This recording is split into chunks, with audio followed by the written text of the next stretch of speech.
Gimme 2 Minutes. My name is Loretta, and today we are going to talk about sentence structure. Most of our writing is made up of sentences, so it is useful to understand the different ways that they can be structured.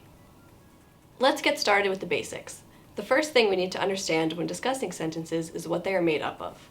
All sentences need to contain both a subject, the person, place, or thing the sentence is about, and a predicate that will express the action or state of being of the subject.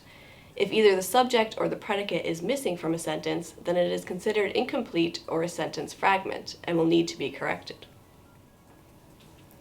We can also think of sentences in terms of clauses.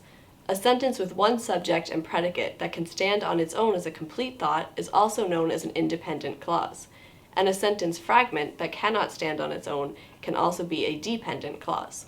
Sentences of various lengths and structures can be created by combining these clauses. A simple sentence consists of one independent clause.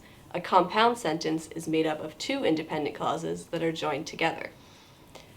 A complex sentence is made when a dependent clause is added to an independent clause. And finally, the most complicated type of sentence is a compound complex.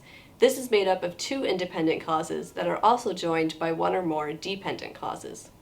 As you can tell, these different types of sentences will vary in length.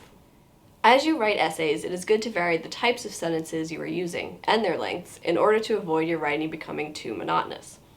As you use these sentences, though, it is very important that you make sure that they are grammatically correct. Always check that you have subject-verb agreement, so that both are either singular or plural, and that you are joining the clauses with proper punctuation and coordinating conjunctions, words like such as, and, or but, as needed. Most importantly, always make sure that all of your sentences are complete. So, to recap, there are various types of sentence structures that you can use: simple, compound, complex, and compound complex. These are made up of independent and dependent clauses that will vary the lengths of the sentences. Just make sure that the sentences you write are always grammatically correct. Thank you for watching. Don't forget to subscribe to watch more videos and visit our website for more information.